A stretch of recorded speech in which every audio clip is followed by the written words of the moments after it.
Shalom Elohim, haleluya, puji nama Tuhan. Semangat pagi Bapak Ibu Saudara yang dikasihi Tuhan kita, Yesus Kristus. Jumpa lagi bersama saya Pendeta Samuel Mabuntu dalam Renungan Pagi ke 2019 hari Renungan Pagi ini mengudara. Puji Tuhan.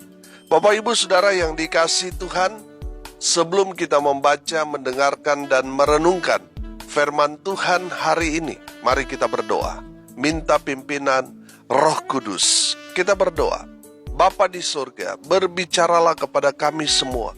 Pakai firman Tuhan ini untuk menegur, menasihati, dan meneguhkan iman percaya kami. Biarlah firman Tuhan ini memenuhi kehidupan kami, memberkati kami semua, dan jadikan kami pelaku-pelaku firman. Di dalam nama Tuhan Yesus yang adalah firman Allah yang hidup, kami berdoa. Amin. Haleluya. Bapak Ibu Saudara yang dikasihi Tuhan, kita sekarang ada di penghujung tahun 2023, tepatnya tanggal 31 Desember 2023. Sebentar lagi kita akan masuk, tinggal menghitung waktu, jam, menit, detik, akan masuk di tahun yang baru, tahun 2024. Saudara yang dikasihi Tuhan, biarlah tahun yang akan kita tinggalkan sebentar lagi, yang banyak sekali mengisahkan suka dan duka dalam kehidupan kita, biarlah itu menjadi kenangan yang indah bagi kita. Dan mari kita songsong tahun baru 2024 ini dengan harapan baru dan semangat yang baru untuk menghadapi tantangan di tahun 2024 yang saya percaya tahun 2024 tahun berkat buat kita semua. Haleluya. Mari buka Alkitab kita di dalam kitab Kolose pasal 3 ayat 5 sampai ayat 10. Kolose pasal 3 ayat 5 sampai ayat 10 di bawah perikop manusia baru. Demikian firman Tuhan.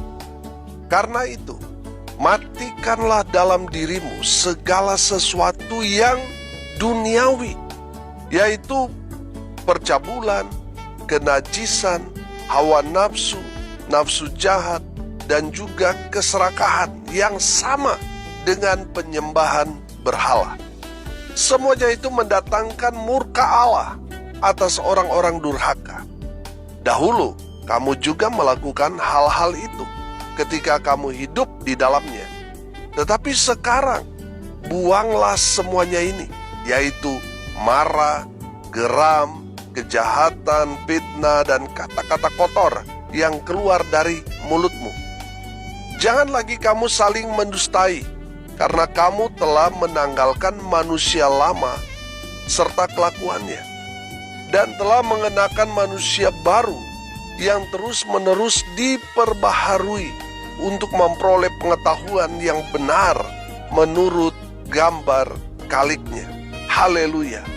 Bapak Ibu Saudara yang dikasihi Tuhan, dari kebenaran firman Tuhan ini kita dapat melihat bahwa Rasul Paulus memberikan pemahaman kepada orang-orang Kristen di zaman itu, dan saya percaya di zaman sekarang ini.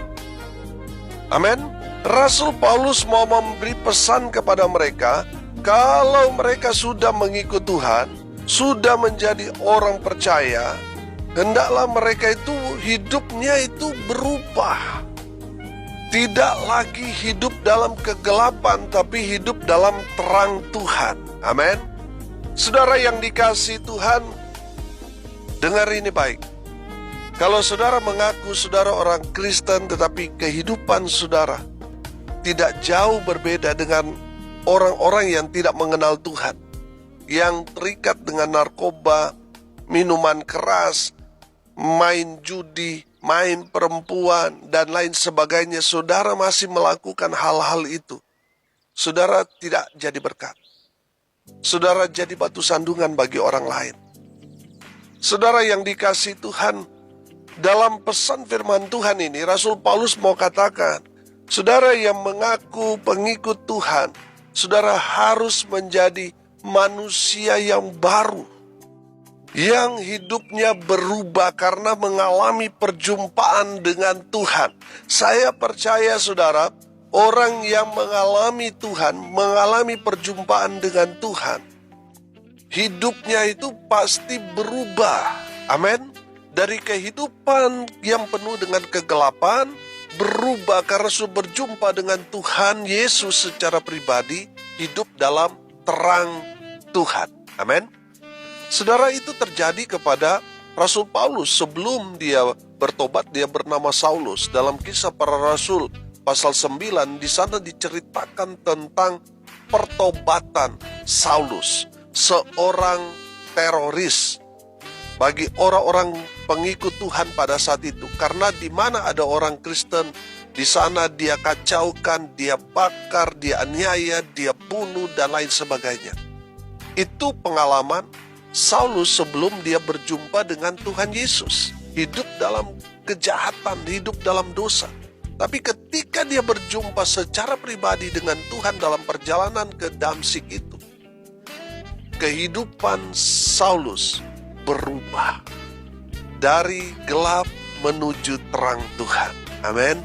Kehidupannya juga berubah, cara pikirnya, perbuatannya, perkataannya, pemikirannya berubah, saudara.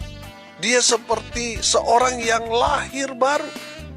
Saudara yang dikasihi Tuhan, saya melihat contoh dari Saulus ini. Itulah contoh atau teladan seseorang yang mengalami kehidupan, mengalami Tuhan dalam hidupnya, hidupnya berubah. Amin. Saudara, mungkin kita tidak lagi mendapat kesempatan sama persis seperti Saulus, seperti yang dialami Rasul Paulus dalam pertobatannya.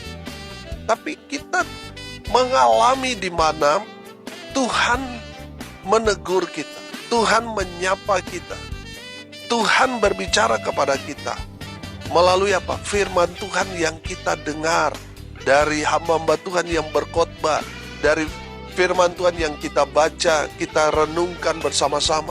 Itulah cara Tuhan menjumpai kita.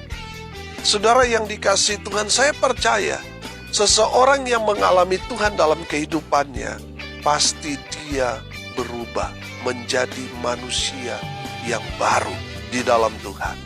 Saudara, mungkin di saat saudara mendengarkan khotbah, mendengarkan renungan ini, atau saudara membaca firman Tuhan, dan firman Tuhan itu mengantar saudara kepada satu pengalaman di mana saudara berjumpa dengan Tuhan.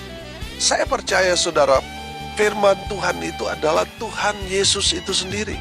Makanya di dalam Injil Yohanes pasal 1, firman itu sudah menjadi manusia. Jadi di saat kita membaca firman Tuhan, kita itu sama seperti berbicara dengan Tuhan. Kita sedang mendengarkan Tuhan sendiri yang berbicara kepada kita. Kita sedang berhadapan dengan Tuhan. Jadi saudara sudah dengar firman Tuhan, sudah membaca, sudah berkali-kali hadir dalam kebaktian di mana hamba-hamba Tuhan yang dipakai Tuhan dengan luar biasa berbicara kepada kita, tetapi kehidupan saudara tidak berubah, ya sama saja, nol besar. Saudara yang dikasihi Tuhan, di dalam kebenaran firman Tuhan yang sudah kita baca di dalam Kolose pasal 3 ini adalah tips dari Rasul Paulus kepada kita semua. Kalau kita mau diubahkan menjadi manusia yang baru, ada 3 langkah. Langkah yang pertama, saudara, untuk menjadi manusia yang baru, di ayat 5 di sana dikatakan begini: karena itu matikanlah dalam dirimu segala sesuatu yang duniawi, yaitu percabulan, kenajisan, hawa nafsu, nafsu jahat, dan juga keserakahan yang sama dengan penyembahan berhala. Saudara yang dikasihi Tuhan, kita tahu bahwa penyembahan berhala itu dosa yang paling dibenci Tuhan. Tuhan gak suka, makanya ketika umat Tuhan membuat patung dan mereka sembah, Tuhan langsung turun dengan murkanya. Saudara yang dikasihi Tuhan, kalau kita menyembah berhala itu artinya kita menduakan Tuhan. Saudara, kita saja diduakan oleh pasangan kita, pacar saudara, itu menyakitkan, betul? Kalau saudara menduakan Tuhan, Tuhan murka, saudara. Makanya di ayat 6 di sana dikatakan semuanya itu mendatangkan murka Allah atas orang-orang durhaka, orang-orang yang tidak tahu berterima kasih. Saudara yang dikasihi Tuhan, langkah pertama menjadi manusia yang baru, matikanlah dalam dirimu segala sesuatu yang duniawi. Apa itu? Percabulan. Percabulan ini, saudara, adalah dosa yang sekarang ini saya melihat ini sangat-sangat umum. Dulu saudara ini sepertinya tabu, tetapi sekarang seperti biasa, saudara. Seperti di luar negeri, saudara. Ya, hubungan seks sebelum nikah itu bagi mereka itu lumrah, sudah biasa. Tapi di hadapan Tuhan itu mendatangkan murka Allah. Kalau saudara berhubungan seks dengan orang yang bukan pasangan saudara. Atau saudara berkata, kita kan sudah mau menikah Pak Pendeta, kita sudah tunangan. Apakah kalau sudah mengikat dengan tunangan itu saudara sudah bebas melakukan hubungan seks? Tidak, saudara.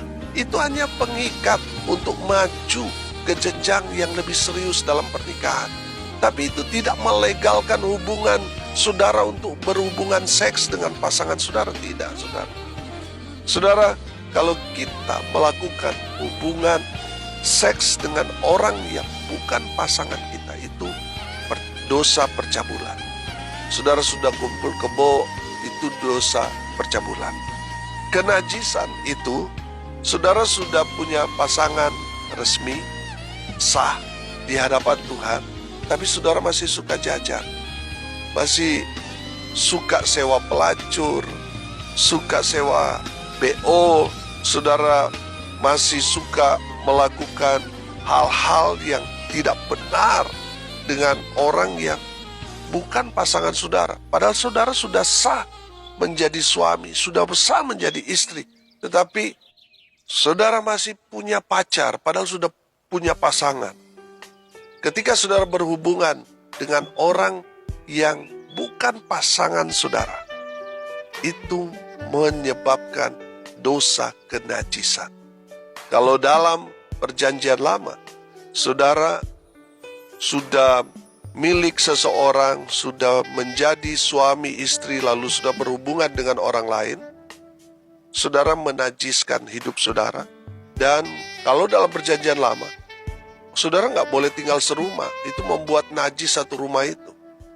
Bersentuhan dengan orang saja, orang yang bersentuhan dengan saudara menjadi najis. Makanya orang yang berhubungan seks dengan orang yang tidak resmi padahal dia sudah menikah, mereka kalau ketahuan mereka mati dirajam. Kenapa?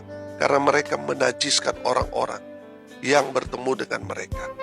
Saudara yang dikasihi Tuhan, dengar ini baik-baik. Kalau saudara sudah punya pasangan, setialah dengan pasangan. Amin.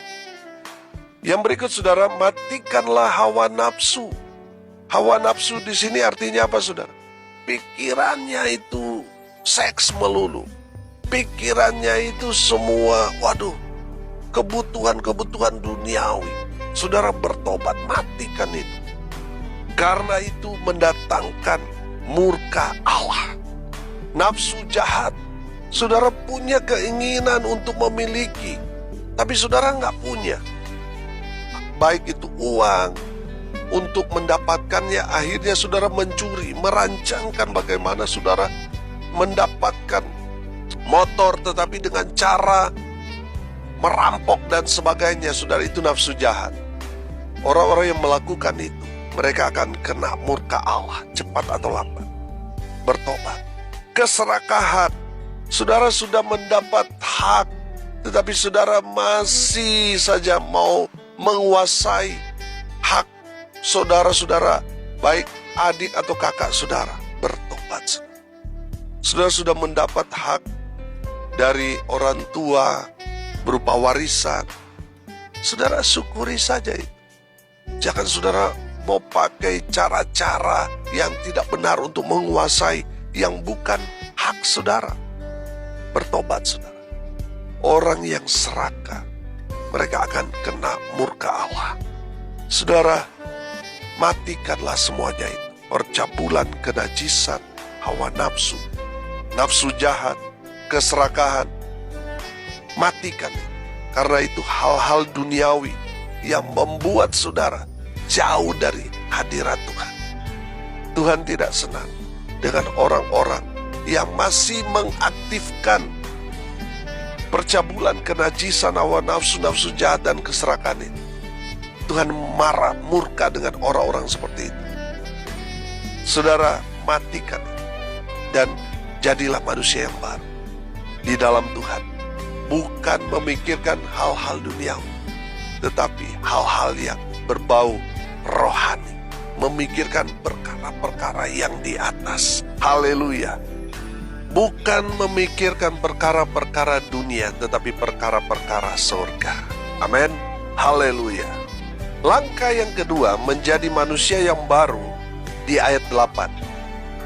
Tetapi sekarang buanglah semuanya ini, yaitu marah, geram, kejahatan, fitnah, dan kata-kata kotor yang keluar dari mulutmu.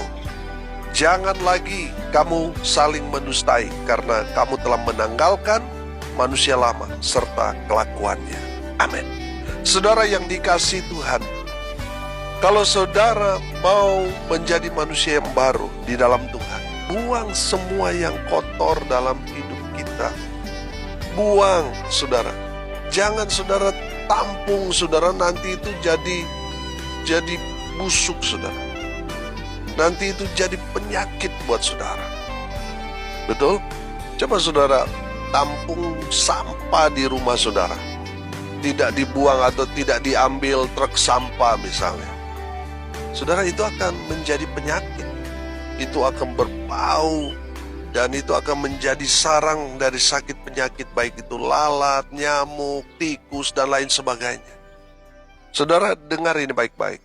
Kalau saudara mau hidup sehat, hidup diberkati Tuhan, buang semua yang kotor, yang ada di dalam diri kita, dalam tubuh kita. Berupa apa, saudara? Marah. Saudara yang suka marah-marah, buang itu. Biarlah itu hanya tahun 2023. Kita masih senggol bacok, masih cepat emosi, cepat marah. Tapi biarlah tahun 2024 itu kita berubah. Kita lebih sabar, penuh kasih. Amin. Haleluya. Buang marah, geram, segala pikiran-pikiran yang saudara-saudara rancangkan, hal-hal yang jahat. Bagaimana saudara mau menguasai semua harta keluarga. Bagaimana saudara sudah merencanakan, saya mau merampok buah ini, pohon ini dan itu, saudara. Saudara, buang itu. Saudara yang gemar cerita kebusukan orang, suka fitnah atau suka mendengar cerita-cerita fitnah dari orang-orang lain, saudara, mulai sekarang ini buang itu semua. Karena itu hanya mendatangkan murka Tuhan. Jangan lagi suka berbohong, suka bersaksi dusta. Katakan ya, kalau ya katakan tidak, kalau tidak. Itu yang Tuhan mau dari kita. Di saat kita bersih, saudara, Tuhan akan memberi kita kesehatan. Bukan hanya jasmani, tapi rohani kita. Amin. Saudara yang dikasihi Tuhan, buang semua itu. Saya selalu katakan begini, kalau mata air itu kotor, pasti dia akan mengaliri juga air yang kotor. Kalau hatimu kotor, dalam dirimu itu kotor, maka yang keluar itu, baik kata-kata, saudara, itu akan keluar kata-kata makian, kata-kata yang kotor dalam pikiran saudara, pikiran kotor dari mata saudara, karena hati saudara kotor, penglihatan juga kotor, saudara, perbuatan juga kotor, dan sebagainya. Dan itu merugikan saudara sendiri. Saudara mau menjadi manusia yang baru, buang itu semua. Jangan lagi ada sampah di dalam diri kita. Iblis itu paling pintar, saudara. Dia itu taruh sampah di dalam diri kita. Dia biarkan itu. ada di dalam diri kita, menyebabkan kita itu gak layak di hadapan Tuhan. Karena apa? Kita masih menyimpan sakit hati, luka batin, kita masih kepahitan. Dan Tuhan mau saudara, kalau saudara mau menjadi manusia baru, buang. Jangan biarkan iblis menaruh sampah di dalam diri. Buang itu jauh-jauh. Buang itu sakit hati, dendam, amarah, buang itu jauh-jauh. Biar kita masuk 2024 menjadi manusia yang baru di dalam Tuhan. Haleluya. Yang ketiga, langkah ketiga menjadi manusia yang baru di ayat 10. Dan telah mengenakan manusia baru yang terus-menerus diperbaharui untuk memperoleh pengetahuan yang benar menurut gambar kaliknya. Amin. Haleluya.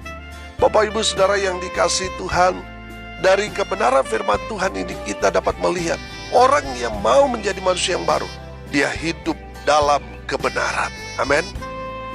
Dia hidup dalam kebenaran yang terus diperbaharui. Haleluya.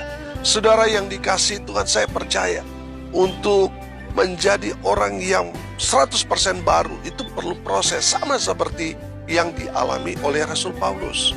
Dia harus mengalami proses yang begitu panjang. Saudara, saya percaya firman Tuhan ini bicara kepada kita, kalau kita mau diperbaharui, kita harus hidup dalam kebenaran. Kita harus merendahkan diri kita untuk diproses. Amin. Memang kita yang mungkin sudah punya status di sosial kita, di masyarakat, untuk menurunkan derajat kita, untuk merendahkan diri ini sesuatu hal yang tidak enak. Tapi itu yang Tuhan mau. Kita belajar merendahkan hati kita di hadapan Tuhan. Amin. Dan di hadapan sesama kita. Saudara yang dikasihi Tuhan, saya percaya ketika kita merendahkan hati kita di hadapan Tuhan, maka proses Tuhan untuk mengubah kehidupan kita itu akan sangat mudah. Amin. Tapi kalau kita masih sombong, masih angkuh, masih tinggi hati, susah mau proses, saudara. Dan kita pasti akan menolak firman Tuhan yang kita rasa, ini begitu keras bagi kita. Kita pasti akan menolak. Tapi ketika kita hidup dalam kerendahan hati, firman Tuhan yang keras sekalipun itu kita akan terima sebagai satu proses buat kita. Terus diperbaharui menjadi manusia yang baru di hadapan Tuhan. Amin. Bapak Ibu Saudara yang dikasihi Tuhan, saya percaya ketika kita yang tadinya hidup dalam kegelapan, hidup dalam dosa, dan berubah menjadi manusia yang baru, menjadi pelaku-pelaku firman, yang dulunya kasar, dulunya jahat, tetapi sekarang diubah menjadi orang yang penuh kasih, yang dulunya cepat marah, sekarang sabar. Amin. Saudara yang dikasihi Tuhan, Tuhan mau saudara di tahun baru nanti menjadi manusia yang baru di dalam Tuhan. Saudara, kita sudah belajar ada 3 langkah untuk menuju manusia yang baru di dalam Tuhan. Yang pertama, matikanlah dalam dirimu segala sesuatu yang duniawi, percabulan, kenajisan, hawa nafsu, nafsu jahat, keserakahan. Itu semua mendatangkan murka Allah. Makanya matikanlah dalam dirimu. Yang kedua, buang semua yang kotor dalam diri kita. Tanda kita itu masih kotor, kita masih suka marah, geram, masih suka berbuat jahat, masih suka fitnah, masih suka bersaksi dusta, suka berbohong, itu tanda kita masih kotor dalam diri kita. Orang yang sudah bersih pasti dia akan mengatakan yang benar. Dia akan bertindak dengan benar. Hidupnya pasti berintegritas. Yang ketiga, orang yang menjadi manusia baru, dia hidup dalam kebenaran. Sehingga kebenaran itu yang mengubah kehidupannya yang tadinya tidak benar. Karena dia terus mau diproses, dia menjadi orang yang dibenarkan Tuhan. Amin. Mari kita berdoa. Terima kasih Bapa di surga atas kebenaran firman yang sangat memberkati kami. Berkati semua pendengar dimanapun mereka berada. Tuhan memberkati hidup mereka, rumah tangga mereka diberkati, usaha pekerjaan pelayanan mereka diberkati. Mereka yang sakit Tuhan sembuhkan, mereka yang lemah Tuhan kuatkan. Tuhan hibur mereka yang berduka cita, dan mereka yang hari ini berulang tahun Tuhan Yesus memberkati mereka. Hamba berdoa biarlah berkat Tuhan turun memenuhi semua pendengar. Hari ini sampai selamanya mereka diberkati Tuhan. Bapak Ibu Saudara yang dikasihi Tuhan, arahkanlah hatimu kepada Tuhan dan terimalah berkat dari Tuhan Yesus. Tuhan memberkati engkau dan melindungi engkau. Tuhan menyinari engkau dengan wajahnya dan memberi engkau kasih karunia. Tuhan menghadapkan wajahnya kepadamu dan memberi engkau damai sejahtera. Di dalam nama Tuhan Yesus sumber segala berkat. Bapak Ibu Saudara yang percaya, diberkati Tuhan, katakan amin. Puji Tuhan. Bapak Ibu Saudara yang dikasihi Tuhan, kalau saudara merasa diberkati melalui renungan pagi ini, bagikan juga kepada saudara-saudara yang lain, supaya mereka juga diberkati. Karena untuk itulah kita dipanggil untuk jadi berkat. Salam kasih dari Bali, saya Pendeta Samuel Mawuntu. Sampai jumpa besok pagi. Tuhan Yesus memberkati kita semua. Haleluya.